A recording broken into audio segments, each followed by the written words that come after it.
You're listening to JetNation Radio, the official podcast of JetNation.com, the largest independent fan site in the NFL. Be sure to check out our forums and talk all things Jets with thousands of other diehard Jets fans. Now, to get you up to date on all the latest Jets news, notes, and quotes, here are your hosts, Glenn Naughton and Alex Varallo.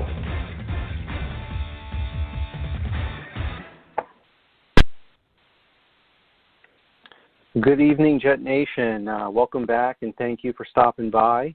This is your solo host, Alex Varallo, checking in tonight. We're going to have a good show tonight. Not going to run as long as we normally do, but we do have a guest coming on to the show, and that's Kristian Dyer of Sports Illustrated. So we're very excited to get his take on what's going on in his mind with the New York Jets and what he feels that they should do come next week, because next week is official draft week. All the rumors and narratives and everything that everyone has been throwing out there, it's all going to come to light as of next week, and we will finally find out which guys had it right, which guys had it wrong, and I'm sure we'll all see a lot of crazy picks from certain teams where, you know, players are supposed to go in this round, but they slide, and all the excitement that the draft comes to bring. So definitely very excited for that. But before I get too carried away here, I'd like to give a special thanks to our sponsor, Mile Social. If your business is looking for help and extending its platform on all social media avenues, Mile Social is the way to go. It's the best way to get your name out there so that you don't have to be bogged down thinking about how to get your name or your company's brand out to the people. Mile Social has got you covered for that, so look no further. I'd also like to give a shout-out to JetNation.com and our forums. If you haven't signed up yet, you have to go do it. That's where all the Jets conversation is. And also, I want to give a shout-out to all the people in the background, all the guys like Phil and Green Bean, who's been putting out a lot of content out there. If you haven't heard the word about Green Bean, you can follow him on our YouTube channel. He's putting out constant videos all the time. So big shout out to him for all the work that he's done. And he also collaborates on a Jets 24/7 YouTube channel every week with a few other great Jets fans and YouTubers. So definitely give Green Bean a follow here at JetNation.com. Now, tonight's show, don't want to get too crazy into it because Glenn and I will probably go, into some depth next week, covering all that is the draft. So tonight, what I'm going to do is I'm going to talk about a couple free agents that I feel that are going to be big, impactful players to the team that they've signed this offseason. And I'm also going to throw you guys some of my favorite prospects that I haven't had an opportunity to cover yet, and I'm going to throw in some sleepers in there for you guys too, for where my mind is at. So a little bit of free agent talk, a little bit of draft, my favorite draft prospects, a couple sleepers, and we're definitely looking forward to hearing what Kristian has to offer for us tonight. So all has been a little quiet on the Jets front right now. They believe that they still have a couple players that they need to sign that haven't come to ink. One of them, I believe, is Jordan Jenkins. Now, the Jets' salary cap situation is not as great as we all thought it was going to be. Money dried up fast. We were anticipating some players to get cut or moved. Jets are holding on to certain players. One of them I'm alluding to is Brian Winters. He would have been a $7.2 million savings, no dead money. A lot of us were anticipating that cut to happen, but a couple weeks ago, Joe Douglas had said that he looks forward to seeing a healthy competition on the interior aspect of the line. So at the moment, looks like Winters is penciled into this lineup somehow, some way. Looks like it's all on him. So the Jets have players that they have to sign. Looking at over the cap right now, and I don't see Jordan Jenkins on this list. He was a 1-year, $5 million deal, so we can anticipate that coming right off. I'm looking at overthecap.com right now, and they're showing about $18 million. So at the moment, the Jets might have the opportunity to maybe make one splash signing. I don't know if they're going to do anything with the Jamal Adams contract, and I'll touch base on that a little bit later on as well. But with $18 million and a rookie draft class to sign, you're probably looking somewhere between $7-8 million that you need to sign the entire draft class if we happen to draft all 8 picks, predicated if we don't do any changes on draft day. So you're going to need about $7 or $8 million. That gives them about $10 to $11 million to play with. Now, normally you want to keep some money into the season in case of injuries happen. Last year we were dealing with injuries left and right, all different positions. So you do need some money, let's say between $5 to $7 million to carry you through the season. It might even be less than that. But with that kind of money being talked about, or that limited amount of money that I'm mentioning here, kind of ties the hands of Joe Douglas here on how much more he can try to improve this roster. So unless if he does decide to make some tough cuts, it does not look like there's going to be any huge signings that can be anticipated right now. Now there's a possibility to maybe trade some players or possibly move one of our picks and try to acquire another team, but that also comes with what kind of contract does that player have that they're going to try to trade for. I don't have anybody to offer or an example, but I've seen a lot of chatter on Twitter, we should trade for this player, we should trade for that player. You have to remember that those picks that we're going to be sending away they come at a price. If we're going after Trent Williams, or if we're going after Jason Peters, or if we just feel that there's another offensive lineman that we can trade for, a possible cornerback that we could trade for, it's going to come at a price. And if they're going to be a decent player, it's going to be a hefty one. So the Jets have to be very smart how they spend their money and what they're going to do. My guess is that they wouldn't do too much. They probably want to see how this draft unfolds because there are still some decent names out there in free agency that could be had. And some of the top players that come to mind right now, Jadeveon Clowney's name, I don't believe he signed yet. Everson Griffin is another edge guy that has not signed yet. Now, there was corners that were talked about earlier this week that the Jets were interested in or possibly talking to. Again, how are they going to be able to allocate their money and find a way to get these players in on a short-term or possible long-term? Right now, it kind of seems like it would be a short-term deal. From what we've seen, Joe Douglas is not putting himself in a position to be on the hook with a particular player for the long haul. So, it's a smart move. It's a lucrative move, but at the same time, this is an aggressive league. So if you're not aggressive and you're complacent or conservative, that's kind of the results or the production that you're going to see come Sundays. So I like what Joe Douglas is doing. I think that expectations need to be a little set. We have to set the bar a little low this year with our expectations because we still have a young quarterback that has only had 2 years of experience.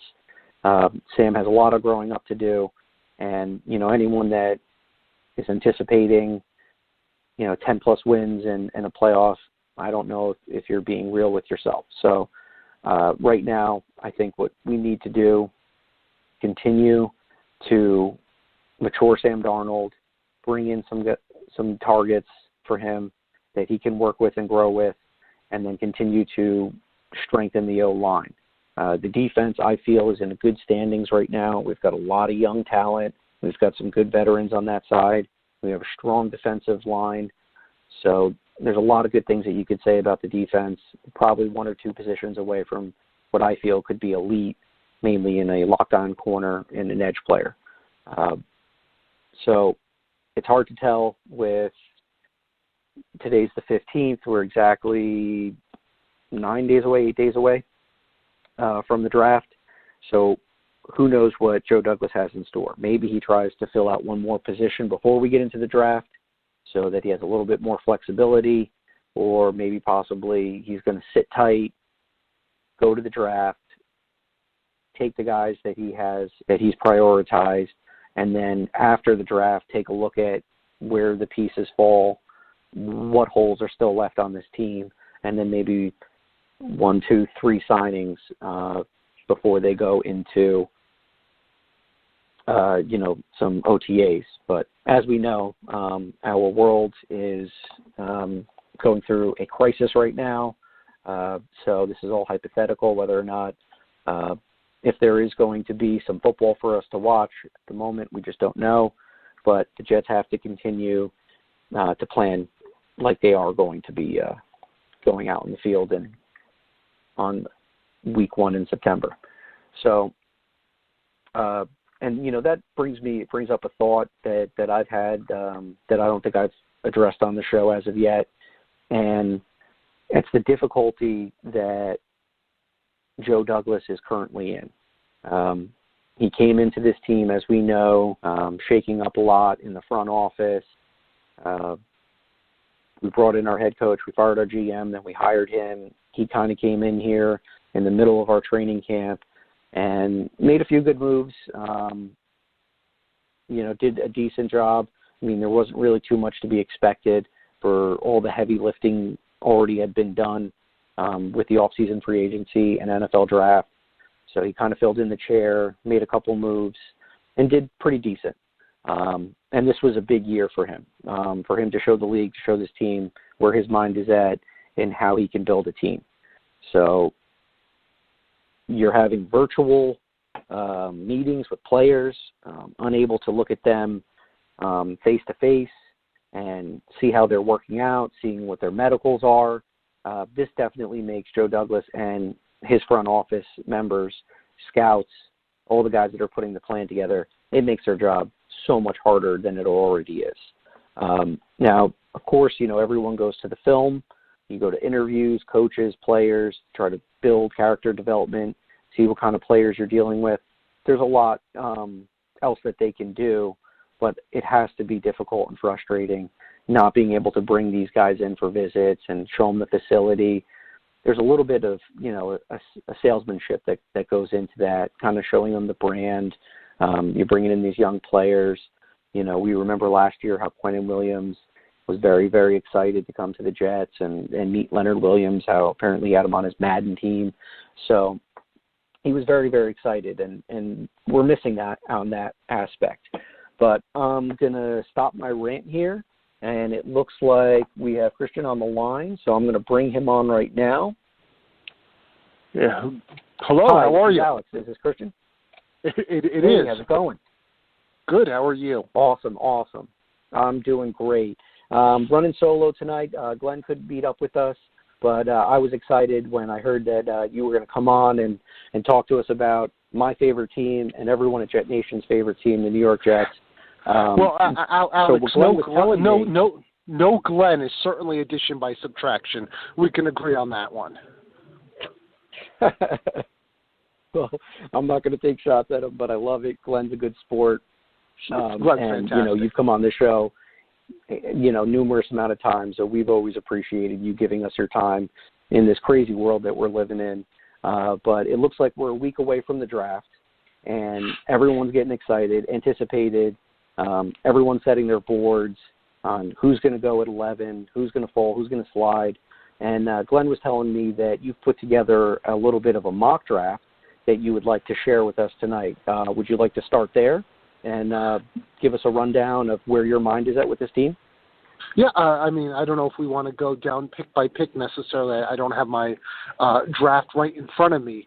But, I think at the end of the day, it's something I've been advocating for in my writing, but also, just in general when I do radio shows is that the Jets are, not 1 year away. They're probably 2 seasons away from being competitive. You look at next year and the possibilities for them to have 80, maybe 90 million in salary cap space, depending on what hits they're willing to take with players released. That number could be north of 90 million.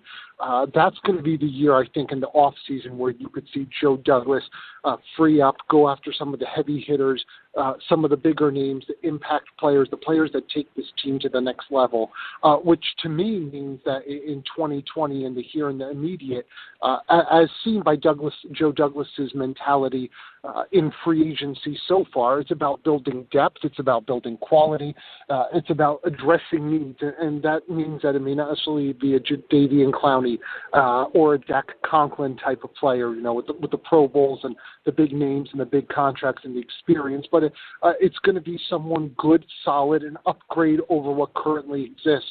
And I think if you carry that same type of mentality through into the draft, Alex, and the ghost of Glenn, it's going to end up being probably a draft where you've got a bit more balance, perhaps the need to trade back, and potentially accrue more picks. And I know that's a concept that I don't think Jets fans are necessarily a huge fan of. This is a team that outside Jamal Adams and potentially Sam Darnold, you would say it's kind of devoid of stars. And when you look back at the Jets team from a decade ago that had Darrelle Revis and D'Brickashaw Ferguson and Nick Mangold, David Harris, Antonio Cromartie, and wide receivers you had, it was Plaxico Burress one year, Santonio Holmes the next. There were a lot of star players. There were Pro Bowl players. There were all-pro players. There were guys on that roster who would be going into, Canton with a Jets jersey on. And you don't necessarily get that sense outside of Jamal Adams and potentially Sam Darnold that this is a team that's very top-heavy. But at the end of the day, what may need to be done this offseason is going to be the whole concept of building balance, building up the two deep, addressing depth, and then next offseason, when there's that money there, going after other needs, whether it's a big name wide receiver, potentially replacing Le'Veon Bell at some point, getting the high-end pass rusher and cornerback then. So this draft might be one where they need to trade back and accrue multiple picks. Yes, I absolutely agree. I feel that last year they were in a really, really good position to do that and gain some capital that they had lost from the Darnold trade a couple years ago. But it seemed that, Mike Mcgovern didn't like the offers that he got, or he was okay, sitting there and taking his player, which we all know may have not been the best move for this team, as now we're looking at so many holes on this roster. And that was one of the questions that I had for you tonight was, is Joe Douglas the right guy for this job, and can he turn this team around, and how long will it take? Now, you had said it was probably going to be about 2 years, and I tend to agree too. My philosophy on it going back from 2019 was, this year you have to take a step, and then in 2020 we want to leap, so that when we're in that fourth year of Sam Darnold's contract, playoffs and postseason talk should be, the narrative. So we might be a year behind now. I do think that Joe might be the right guy. I'm not sure how you feel about that. But how do you feel about, the way that he's negotiated and set up these one-year contracts? Yeah, I think it gives a lot of flexibility. It may give too much flexibility because next year you might be looking at a roster with some 30 players under contract, maybe even less than that, going into a free agency period where you have to make a lot of signings. And I think the Jets kind of had a similar offseason 2015 when Mike Mcgovern spent big and brought in all those marquee type of players, impact players, and it worked. It got the Jets to 10-6, but then it hamstrung them the next year when there should have been a step forward in further development. So it can be, you're coming off Mike Mcgovern's first year, or Mike Mcgovern's going into his first offseason with the Jets in 2015. A very similar situation to what Joe Douglas is setting up for next year. John Idzik underspent a lot, didn't have a lot of players under contract. There were a lot of cap-friendly contracts. because a lot of these players weren't necessarily high-quality players, and he was bringing in sort of that second and more third-tier level free agents. And I think what Joe Douglas has done is, an NFL roster is made up of a lot of sacrifice flies and singles, but you really kind of make your bread and butter, if you will, in the NFL with the doubles and the triples. There are very few home run signings and draft picks. And I think Joe Douglas has done a good job with, the Connor McGoverns of the world. And I think even George Fant and some of those signings, Pierre Desir and, kind of the guys that maybe are underneath that tier one, the big names, the all pros, the Pro Bowl guys, the perennial top players at their position, but still was able to upgrade certain units. And the Jets finished 7-9 and 6-2 in their final 8 games behind an offensive line that was second worst in the NFL last year. I think you could probably make the argument that over the past 2 years, it's been the worst in football, just in terms of overall talent, but performance level, and certainly the protection of Sam Darnold was atrocious in the first half of the season. Well, the offensive line upgraded and it improved. It's not necessarily the guys who are going to be the high-end, high-caliber players, but they're going to be good, solid role players. And when you look at what Joe Douglas did, he went in with a mentality. He wasn't pushed around, and it's very much that Ozzie Newsome mentality in Baltimore. And we always talk about the big-name players in Baltimore, whether it was a Ray Lewis or, I know there's always some argument whether he's elite or not, but Joe Flacco is a big-name player, won a Super Bowl as a quarterback, Super Bowl MVP. There were a few of those guys on this team, Suggs, Haloti Ngata, players like that. And then there was a drop-off in terms of name recognition, but the roster was complete and replete with really those Tier 2 level guys. And I think the Jets are finally getting that. When you look at the current Jets roster coming into the offseason, there was a handful of guys who were high-end players, and then there was a significant drop-off. And that's why I think perhaps trading back in this draft, and if you can pick up another couple picks on day 2 and early on day 3, you could really begin to solidify the roster and set yourself up so that next offseason, it's not necessarily you're going to have to get a windfall of 8 to 10 guys to come on in, and then you're still going to have to, bring on board your depth players.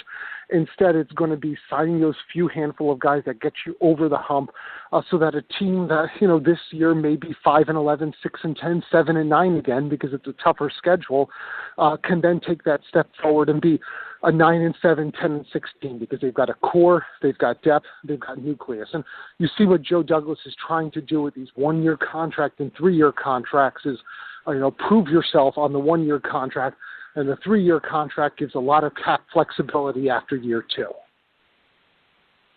Yeah, I absolutely agree. I really like the way that he structured these deals so that, in the event that, Fant or Roten or even Alex Lewis, if any of these guys get injured or don't work out or, they just happen to struggle, we're not tied long-term to them, and that gives him the opportunity to hit the free agent market again next year and try to build a better offensive line, or possibly draft some young guys on day 2, day 3 that you can develop and groom on day 2 for next year. This is a good draft on day 2, and I didn't mean to cut you off, Alex. I just got so excited talking about the draft. Absolutely. It's a good draft on day 2. Yeah, it's a good draft on day 2, and particularly the interior offensive linemen.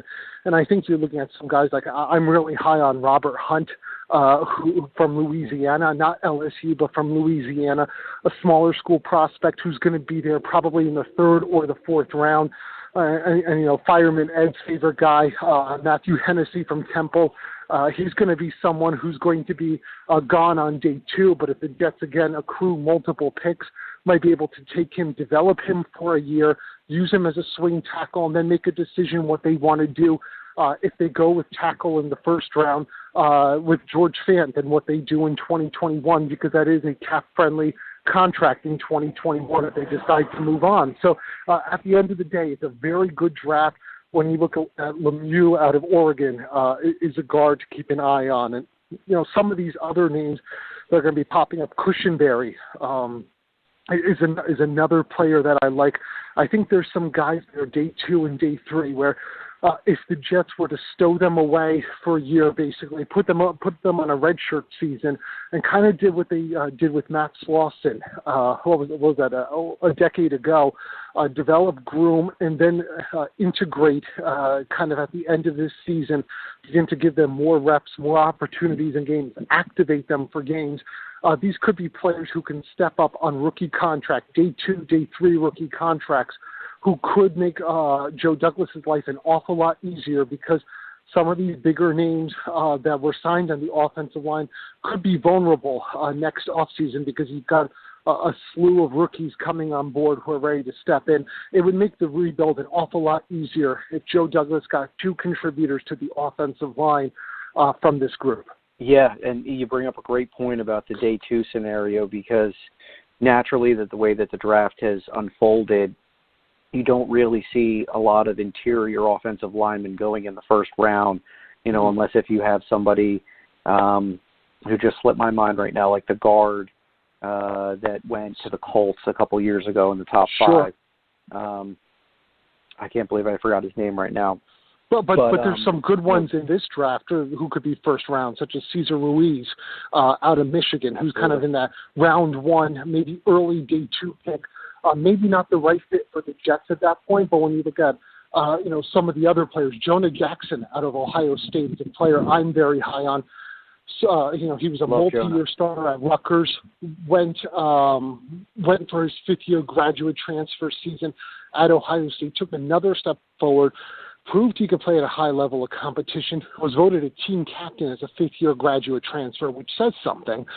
And he's somebody who maybe can't necessarily step in day 1 and be a plug-and-play starter for the Jets. I think he could be, but he doesn't have to be with the moves that were signed. But come 2021, I think you could probably pencil him in and maybe keep the pen nearby to make it permanent, because he has starting qualities that should translate well to the NFL. So the Jets could set themselves up well in this draft if, A, they trade back from number 11, which is probably a whole other topic that we want to hit. What do they do at 11? But, B, accrue some of those picks and be able to stow away so that you could, really put this rebuild into high gear.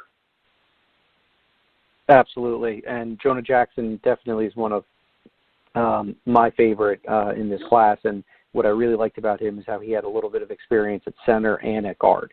So you have somebody that's flexible, that has a lot of experience on the inside. And we know that kind of the way that this offensive line has been built, there's a lot of opportunity for anybody to go and get themselves a starting job. But let's talk about the 11th pick right now. So let's just say there's no trade suitors, and you're stepping into Joe Douglas's role right now. If you had to go and take somebody at 11, who would be your top target? Yeah, I really like Andrew Thomas. I've liked him for a while. When you first start looking at names in January and February, and I watch a lot of college football, and I'm familiar with Thomas, and know that he's been a quality player. He was originally thought to be that first tackle off the board type. He was projected in a lot of drafts to be a top 5, top 6 pick in a lot of mock drafts. The only reason why he's not currently there is just because Mekhi Becton and Tristan Wirfs had tremendous combines. And I originally had the Jets going with Wirfs when I did my first mock draft at number 11. If Wirfs is somehow there, I think the Jets need to run to the virtual podium and put down the card there. And even if they could get those multiple picks on day 2 and day 3, I think Wirfs is probably that quality and that caliber of player. And we talked about Jonah Jackson having position versatility. There's some thought that Wirfs could be a world-class, all-pro, Pro Bowl type of guard as well as a tackle. But Wirfs will probably not be there. I'm guessing Becton will probably not be there. And I'm not quite as high on Becton as most.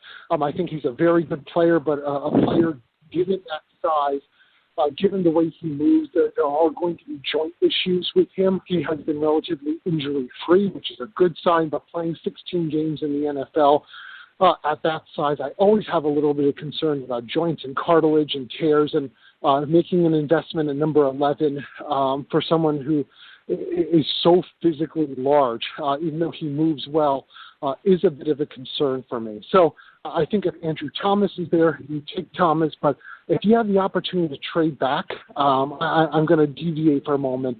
I've been on the Josh Jones hype train for a while, and I don't know if we want to talk any more about that, but I think he's someone who's really intriguing. Not number 11. I don't know if you want to go into Josh Jones or not and what they could do. Let's do it. But I certainly think that, if the opportunity presents itself, whether it's with Tampa Bay at number 14, there's going to be some possibilities perhaps with Dallas, who's picking at 17. They may want to move up if one of these wide receivers, CeeDee Lamb or Jerry Jeudy, were to fall in the draft. I could see a team like Dallas potentially having interest in moving up. Dallas has number 17 and I believe number 45 in the draft in the second round. That could certainly be enticing for the Jets, as they could then look to get defensive back and wide receiver a little bit later in a very deep second round this year.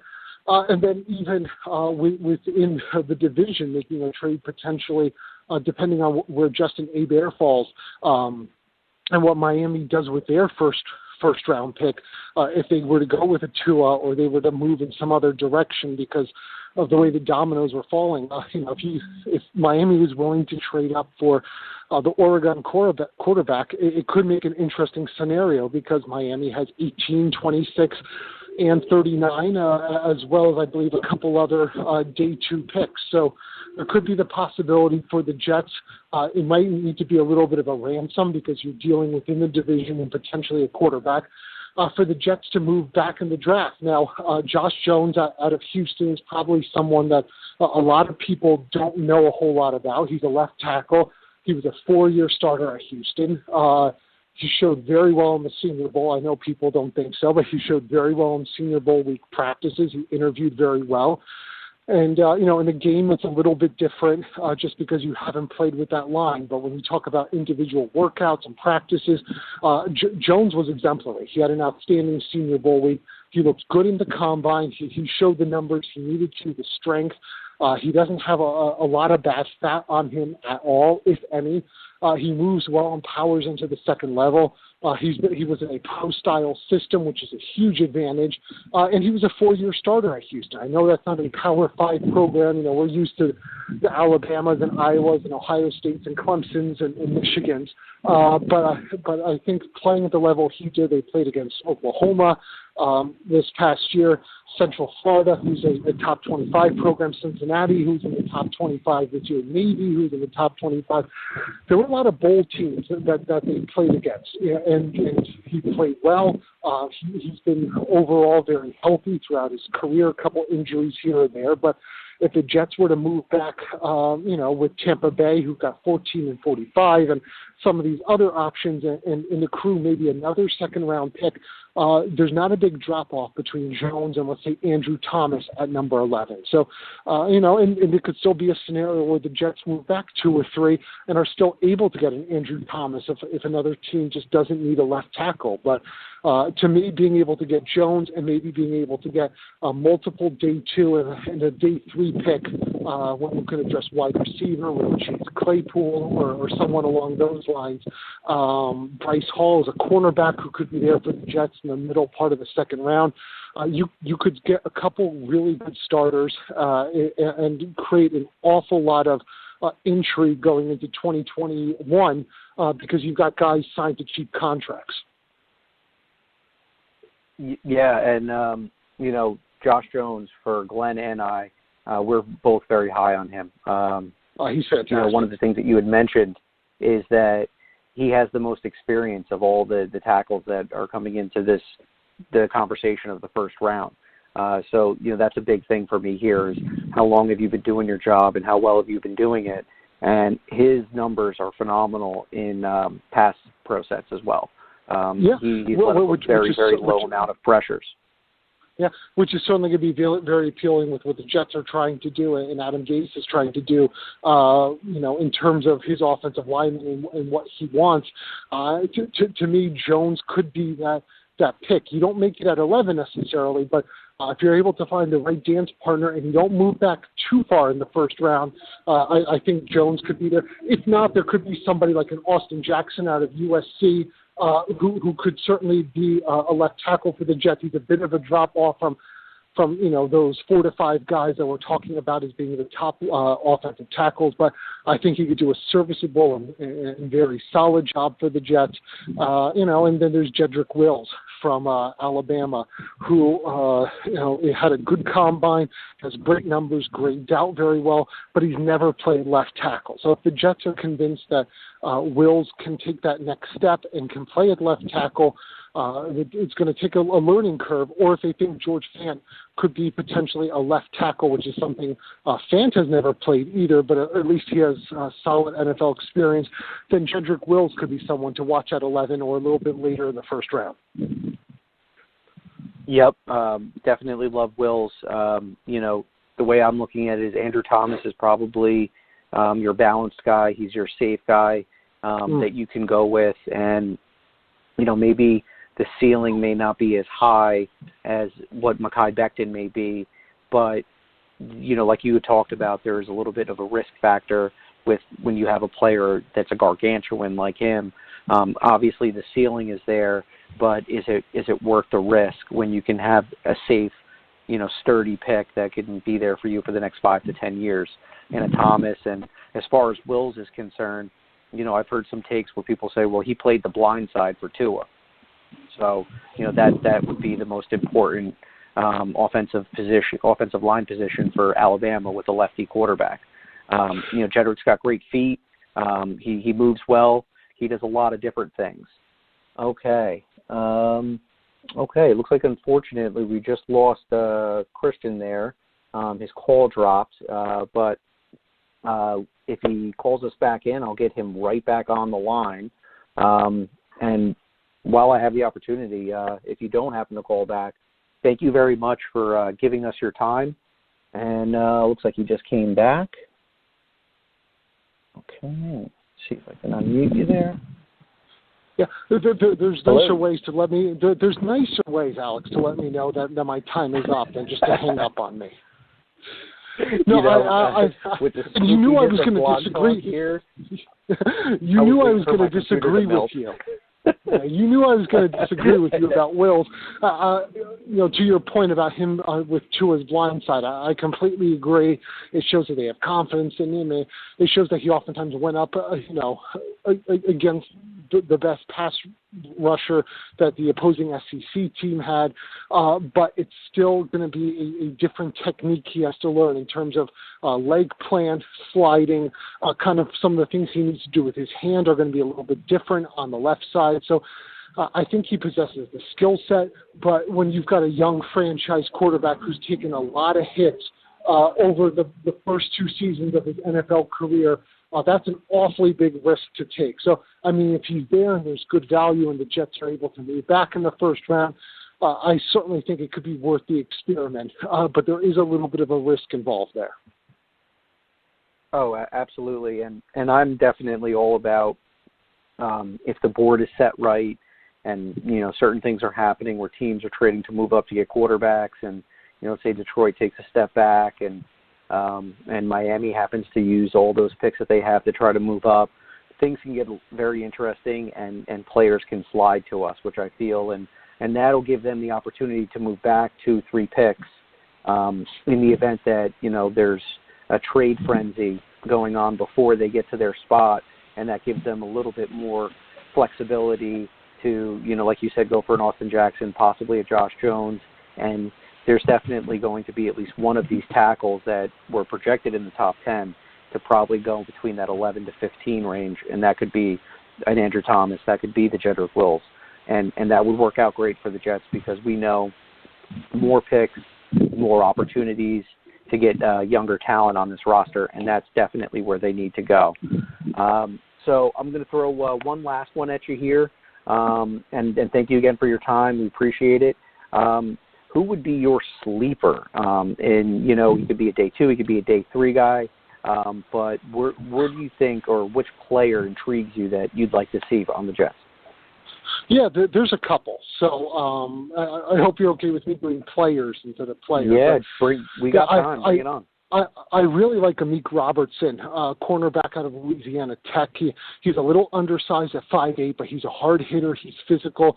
He projects, obviously, to playing in the slot, a nickel back at the next level, but he's aggressive. He didn't play the best at competitions, but when he played against those Power 5 programs a couple times a year at Tech, he always did a really good job. And I think there's someone who could be day 6, day 7, could even fall to the Jets as an undrafted free agent, but I kind of doubt it.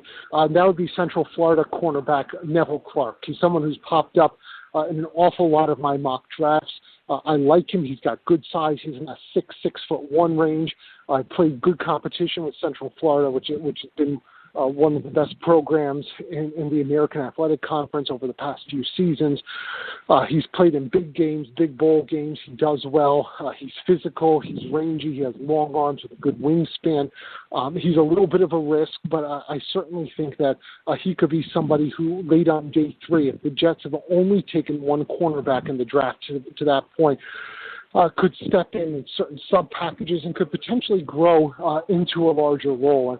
And, I think the value that the Jets had when I first started covering the team in 2008 was they had the likes of a Dwight Lowery on the team and Strickland and certain guys like that who were quality cornerbacks who went off and started on other teams. Ellis Lankster is another one that comes to mind because there's always injuries. There's always the need for sub-packages, for different looks to be able to throw. And I think Greg Williams having a handful of good cornerbacks potentially coming from the next few drafts could really do a lot in terms of his exotic blitzes, in terms of how he likes to press and man-to-man. So I'd love to see the Jets stock up on a cornerback or two in the draft, in particular in the later rounds. If they do end up accumulating a couple more picks in the 6th round, they don't have any in the 7th, but if they were to add some there, I think that could be really interesting. And I wouldn't call him a sleeper, but Cam Akers out of Florida State, to me, has the physical build, the ability to grow into an every down kind of back in the NFL. The contract situation with Le'Veon Bell next year sets up that if the Jets were to release Bell, and I'm not sure they necessarily will, behind a revamped offensive line, I think Bell could be a lot closer to his former self. But if they were to release Bell, it would be $4 million on the cap in terms of a cap hit next year, and then in 2022 it would be only $2 million. So I could see the Jets bringing on board someone in the middle rounds, such as a Cam Akers, perhaps A.J. Dillon out of Boston College on day 3, who could be groomed, brought up, and given a larger role and responsibility, and then eventually handed the keys to the backfield come day 3. So on the offensive side of the ball, I like those two guys as being potential players.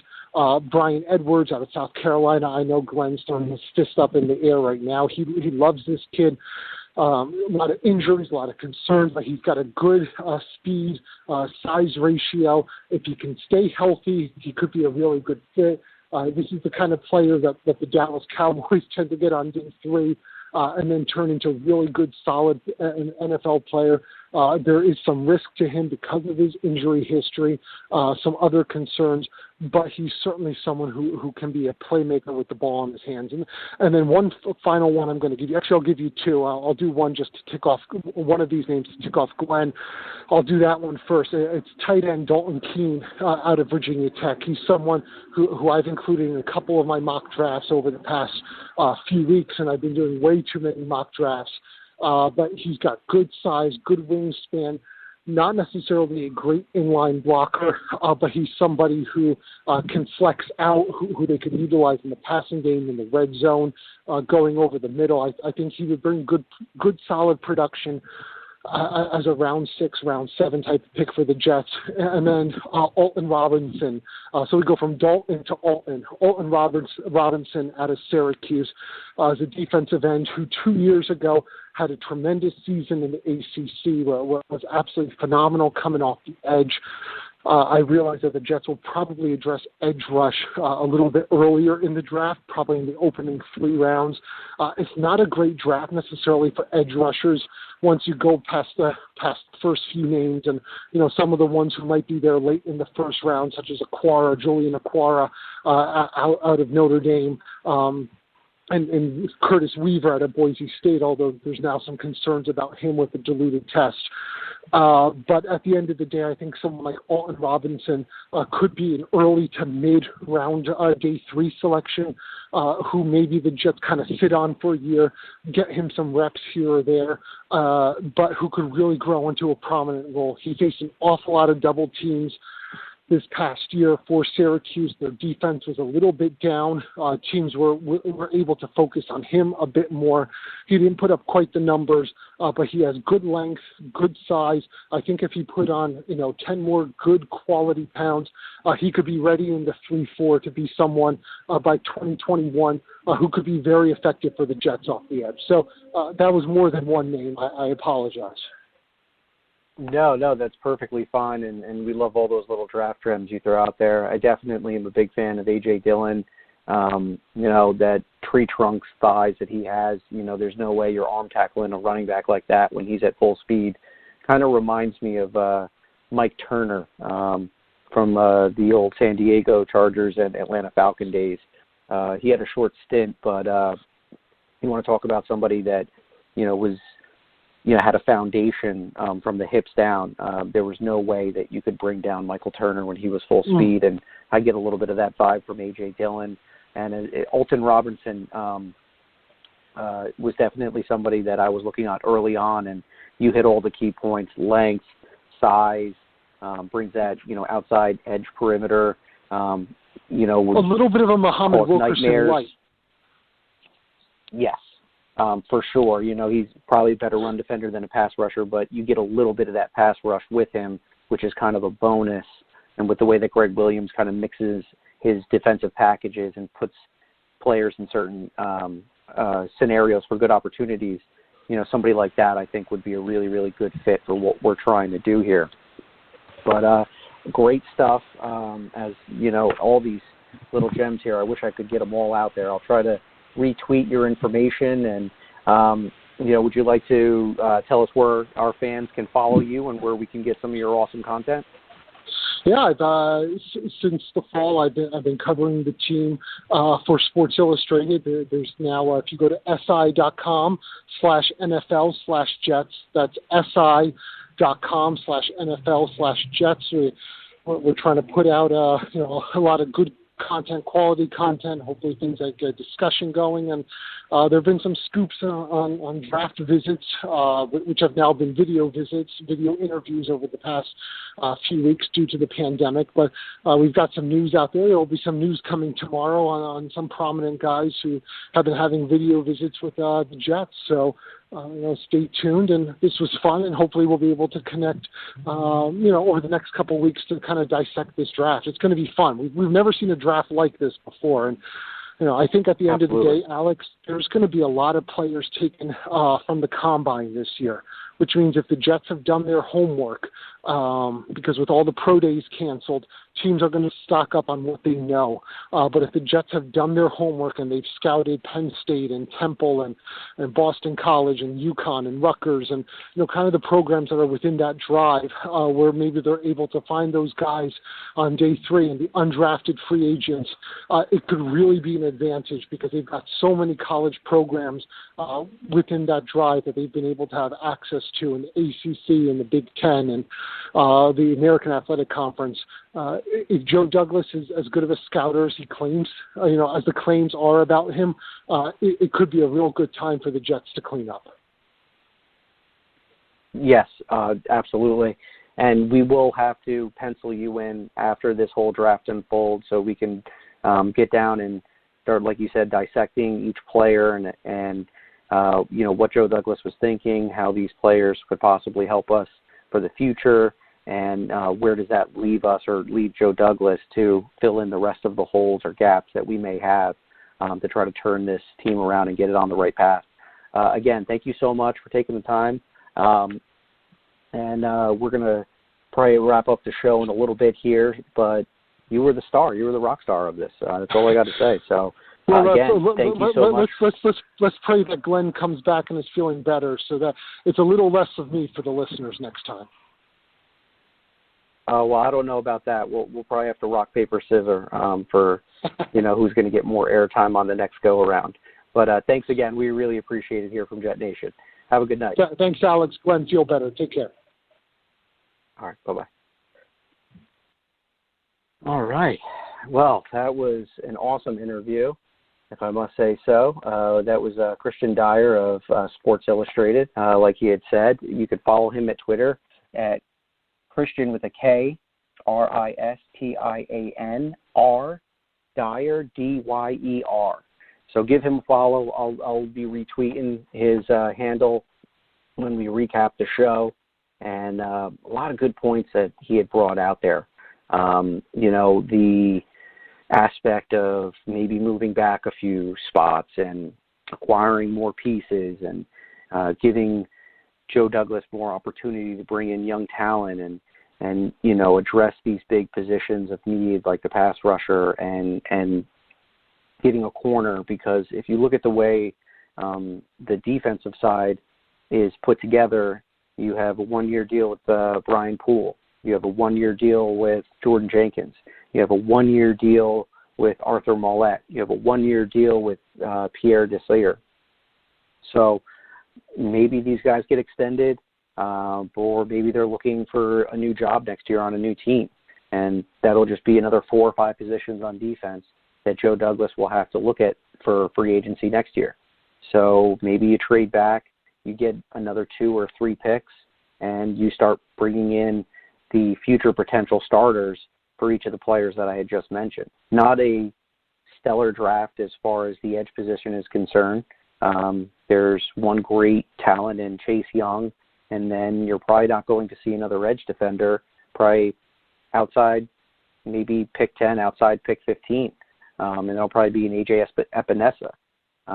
So unlike the last couple drafts where they were heavily stacked at the defensive line and edge position, now we're looking at a more offensive draft where there's a few good quarterbacks, a great talent at wide receiver on day 1, 2, and 3 of the draft. There's some really, really good running backs in this draft as well, but we all know that the running back position is not held as in high regard as it used to be. This is transitioning into a passing league, so wide receivers are becoming more of the necessity, and running backs seem to be easily replaced. So, but that doesn't mean that the Jets shouldn't have a plan, as Kristian had mentioned, for life with or without Le'Veon Bell after this season. We have some opportunity to get out of the contract next year with a minimal cap hit. He is, I believe, the second highest paid player on our roster behind C.J. Mosley. So right now, the Jets have their highest contracts at the inside linebacker position and running back. Generally 2 positions that you do not normally invest a lot of draft capital to. The majority of the teams out there that are on the above 500 aspect, they make sure that they have a solid offensive line and a good left tackle. They put their money into the edge position, into the cornerback position, and they try to get good receiving targets for their quarterback. And Jets don't really have any of those positions in an elite manner. So, once again, this trading back philosophy could possibly be the best thing to do. And I know that there's a lot of people that really, really want the Jets to take a look at a CeeDee Lamb or Jerry Jeudy. I think both players are great. I would not be upset if we end up drafting one of them, but I can completely understand if the Jets decide to move back 3, 4, 5 spots, target an offensive lineman in the middle of the first round, and maybe we have 2 second-round picks that we could look at, and we could go for 2 wide receivers in that second round, or maybe we go for our cornerback and our edge player in the second round, which are premium picks. These are potential starters. So you start off the draft checking off 3 starting positions, which is a really, really good, start to this whole rebuild situation that we're in. And then you go after and you take some flyers on some guys that you think maybe not right away, but in the middle of the season and into 2021. So a lot of interesting things that could happen and unfold next week for the draft. And I guess what I'll do is I'll take this opportunity as we're speaking on the draft to give you guys some of my favorites that I have in this draft class. Now, I'm beginning to think that Kristian might have hacked into my computer and looked at my list here, because a lot of the names that he mentioned tonight are players that I have on my list right here. So I'm going to start with my first, which is offensive tackle Jedrick Wills. Definitely one of my favorite offensive linemen out of all these prospects here. It's just something about the way, with his footwork and his hands, how he seems to have that third eye in his mind, and he can pick up stunts very well, and he's got really, really good awareness. Now, he did play the right side. Can he play the left side? Obviously, the Jets have need on both sides. So I wouldn't know where Joe Douglas would see him, if he's a true right tackle, or if he would experiment with him on the left side. But he's definitely one of my next, I'm going to go to the guard position, Damian Lewis out of LSU. I talked about him several weeks ago. I really liked the tenacity that he brings, and a player that Kristian had mentioned, Shane Lemieux out of Oregon, probably one of the toughest son of a guns that I've seen on film this year. And another cool thing that I saw him, he was training and taking extra reps as a center. So in the event that the team looks for him to move him around on the inside of the line, he's willing to make the change, which is definitely a good thing. Joe Douglas had mentioned he wants players with versatility, that he doesn't have to just be set into one position or one role for that individual. As far as my centers are concerned, Lloyd Cushenberry, another player out of LSU, him and Damian Lewis. If Jets were to somehow, some way get the two of these guys on the roster, I think that would really, really be great for solidifying the foundation of the offensive line. You're getting younger. You're bringing in 2 players that have worked together before, that are very familiar with each other. So there's not going to be that learning curve of, getting used to new players around you. They've already got experience working together. I think that would be lights out. Going over to the linebacker position, 2 players here that I'm really, really high on that probably no how the Jets will get. Isaiah Simmons out of Clemson and Kenneth Murray out of Oklahoma. I really, really like, the fact that Simmons can play almost every position on defense except for defensive tackle and defensive end. You can literally put him anywhere on the defense, and he'll be just fine. Don't think he has a future as a outside corner, but if you want to use him as a dime cornerback or a nickel cornerback, he's perfectly fine. He did a lot of slot coverage duties when he was at Clemson. Kenneth Murray, probably that guy that you would call the off-ball linebacker. I really think he's got a good nose for diagnosing and spelling out plays and getting himself in the right position. I've heard some people critique about his tackling. I don't see too much wrong with it, but, that's in the eye of the beholder. And, as far as him being versatile, I do see him being a good fit in a 3-4, giving you an athletic pass rush. I think that he does that pretty darn well with the way Craig Williams kind of mixes his personnel up. I think he would be just a perfect fit for our 3-4. I'm going to go over to the cornerback position now. Now, this would be somebody that I would think would be in that second round. A.J. Terrell, I believe Glenn had him on one of his previous mocks. A lot of people gave him slack for his performance in the national championship game when he had to go up against Jamar Chase and Justin Jefferson.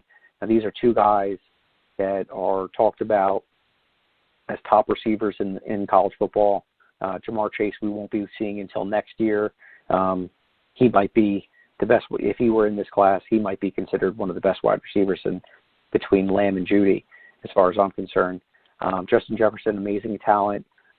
But if you do go back and look at that game and you analyze AJ's reps, he put a lot of good tape out there, and he won a lot of those position battles, but you'll only see the plays, or the highlights rather. You don't see the good things that he did in that game. Now, another cornerback that I've talked about numerous times that Dyer brought up was Amik Robertson. I love the heart of this 5'8" corner that plays like a bulldog.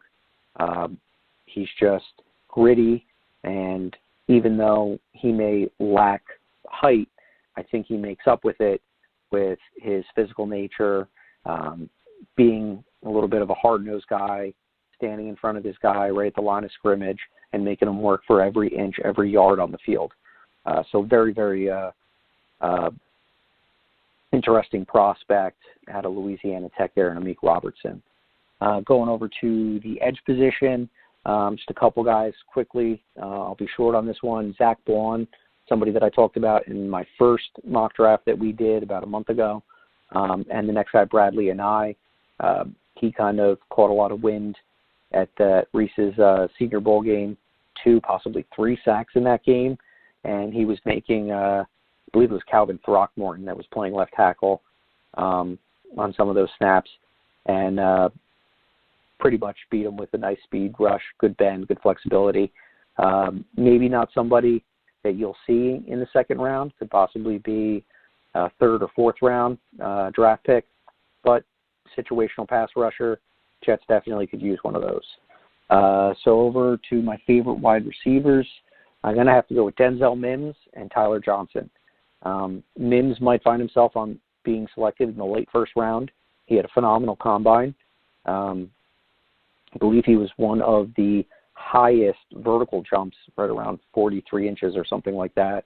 He had a really good broad jump, so there's a lot of power and strength in the lower half of his body.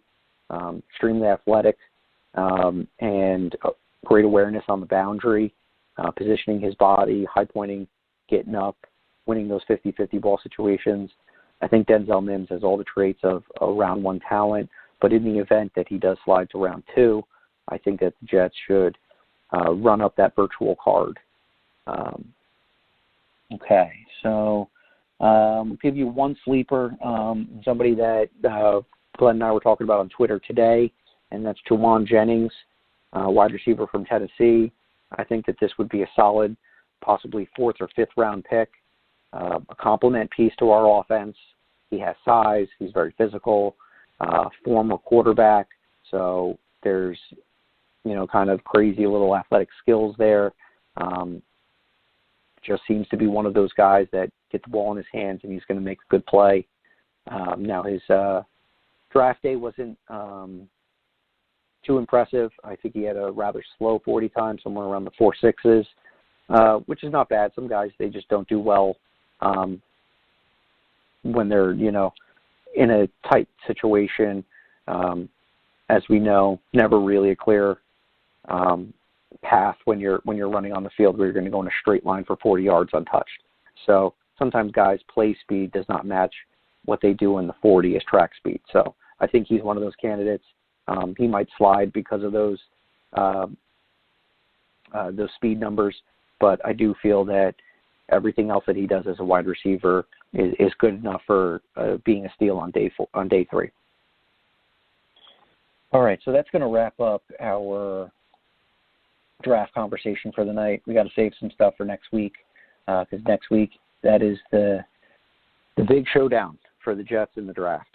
So we'll save all that conversation for our next show when Glenn decides to join us. I'm going to go down and I'm going to do a little bit of free agent talk here and wind down the show with my 3 impact free agents that I think were key signings this year. Number 1, Pierre Desir. Number 2, Bashard Perriman. And number 3, Connor Mcgovern. The Jets have been hurting for talent and quality play on the outside of the cornerback position. Pierre Desir is not going to give you elite number one production, but I do think that with the success that Greg Williams showed with UDFAs and rookies and inexperienced players at the cornerback position, bringing in someone with his experience will stand out. And the fact that Desir stated the reason why he came to New York was play under Greg Williams. That says a lot. So I'm kind of expecting some good things to come from him, and hopefully we start to see better play on the outside from what we've seen in the past. Bashard Perriman, now we know the Jets need more targets. We lost Robbie Anderson this year. We needed somebody that could stretch the field and be something of a threat to keep teams honest rather than stacking the box with 7 or 8 players and trying to shut down Le'Veon Bell and put pressure on Darnold. You need somebody that's going to keep the defense honest and make them have to adjust their scheme to make sure that they have somebody to protect the deep part of the field with Perriman on there. So I really like what he's going to bring as a complementary piece to this offense. Clearly they do need more work, and they do need more talent as far as the receiving position is concerned. But right now, when you're looking at the way things are unfolding, you have Perriman in the mix, you have Crowder, we have Herndon coming back, Griffin's coming back, we have Le'Veon Bell. I know that we signed Dorsett, and we have I always forget if it's Jeff or Vincent Smith. Twitter, I'll leave that to you to correct me. So not a lot of depth here. I'm definitely anticipating the Jets draft at least 2 wide receivers. Glenn seems to think that they're going to draft 3. I'm perfectly fine with that if that's the scenario. More targets, more talent. As we know, it's hit or miss, and nothing is set in stone when it comes to taking draft picks, especially when you're talking about scheme fit and, were they in a system in college, and that's why they were so successful, and they transitioned to the NFL play, and, how far how long will it take them to become an impact player for the offense. So, the more players you bring in at that position, the higher the probability is that maybe you find someone that will be a keeper for the long term. So, lastly, Connor McGovern. Now, we see him as the center, which is probably the most important position for Sam Darnold to work with. Now, this is quite interesting because this will be the 3rd year going into Sam Darnold's career where he's working with a new center. It always seems that the default guy has been Jonathan Harrison, who's been our backup and has come into a starter's role 2 years in a row. But this will be the 3rd or 4th center that he's had to come to work with. So it'll be interesting to see, can McGovern be the glue that's needed to solidify the interior aspect of the offensive line.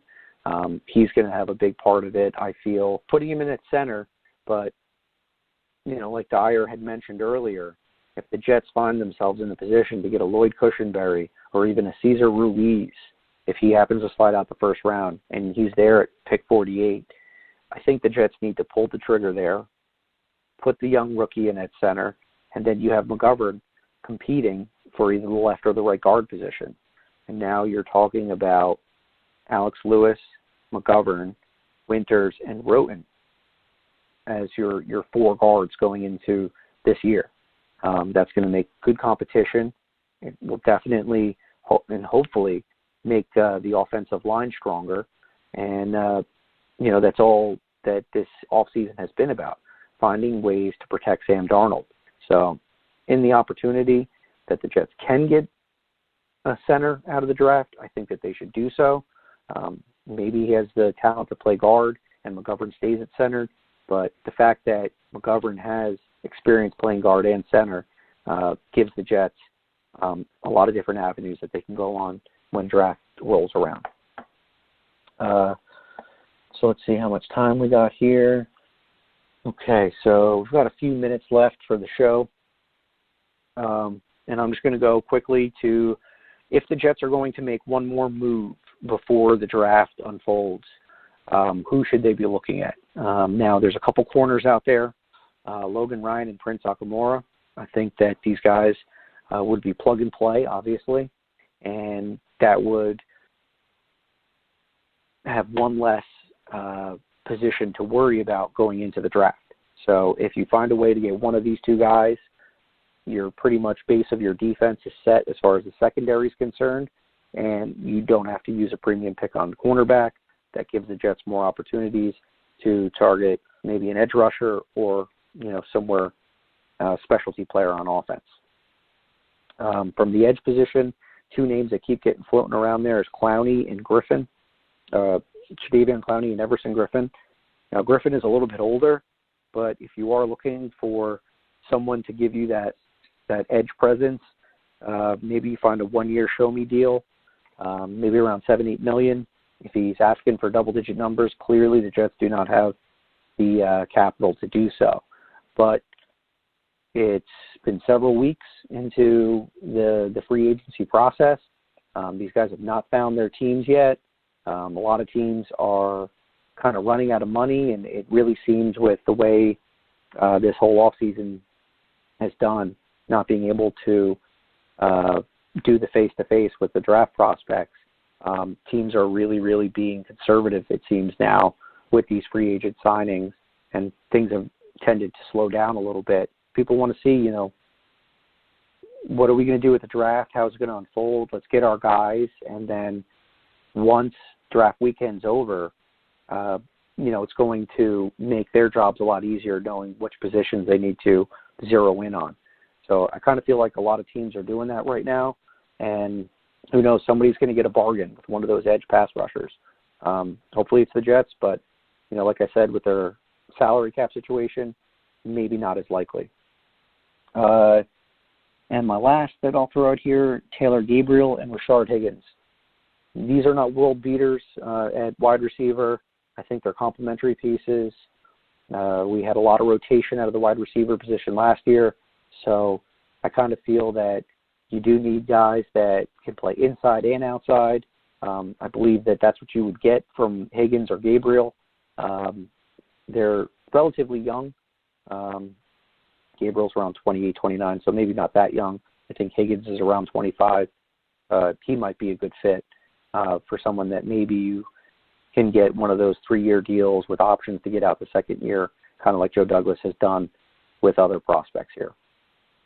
So I think that's going to do it here for us tonight at JetNation Radio. Thank you again for Kristian Dyer of Sports Illustrated coming on, giving us your insight on this team.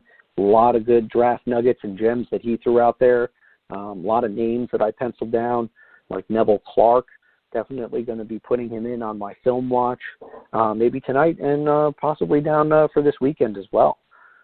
So we got one more week, Jets fans, and the draft will be upon us before we know it. So please give us a like, give us a review on Apple Podcasts if you can. We really, really would appreciate that.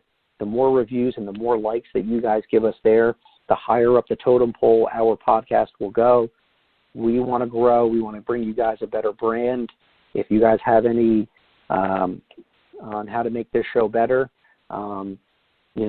we take it all. We have thick skin here. So let us know how we're doing. We would appreciate your feedback.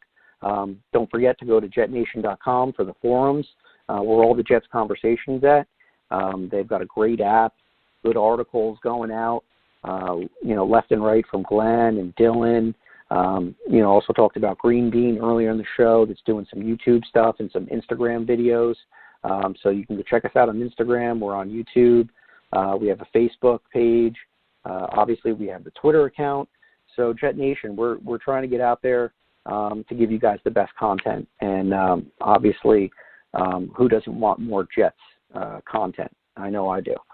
So thank you here for for myself, Glenn, and everyone at Jet Nation, everybody be safe.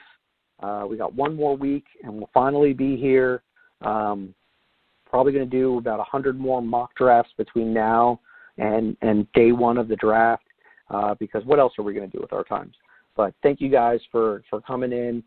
We appreciate you, and have a good night, everybody. Thanks for listening. Thanks for listening. Be sure to follow us on Twitter at JetNation Radio. Glenn is at AceFan23 and Alex is at NYJetsLife24. Until next time, go Jets!